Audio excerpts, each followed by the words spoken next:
dugsiga sare ee Saacadiin Secondary School oo ka qayb qaadanaya gurmadka loo sameeyo dadka ku tabaaloobay abaaraha ka dhacay deegaanada xeebta gobolka Salel ayaa mucaawino isugu jirta baasto timir buskud dhar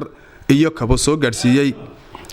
deegaanka Jiri oo ay ku sugan yihiin boqolaal kamid ah barakacayaasha ay abaartu dhaafisay xoolahoodii maamulaha dugsiga sare ee Saacadiin Secondary School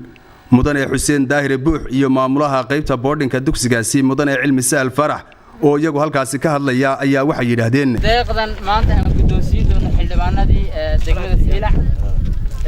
soo ururiyay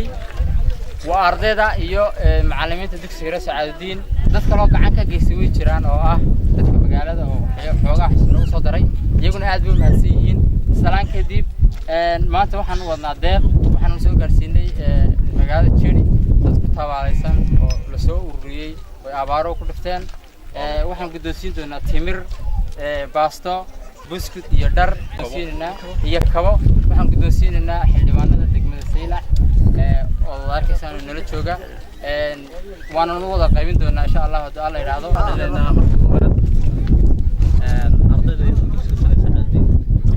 oo ay nahayn markii koobaad oo qaybinaysa markii labaad oo qaybinaysa waxay hay'adahay deeqda aad aragteen ka kooban ay tamida kala duwan insha Allah ta'ala waxa ku dhiirigelinaa dadka kala dadweynaha kale ee arkaya dadka mujtamaca iska baahidu aad ka u taabatay ee gaadiidkii xoolaha ka dhigteen sidaas oo kale ku dayasho wanaagsan ay noqdaan insha Allah ta'ala anaguna waa sii wadi doonaa ma fariisan doono waa markii labaad ee hadda aan wadno markii hore hoos baan marnay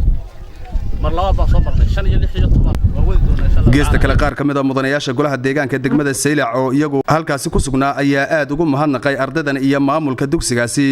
oo iyagu wax la taaban kara qabtay waxaan leenahay iyagu meel kasta ka soo gooyaan si kasta ha u keenaan waxaan leenahay ilaahay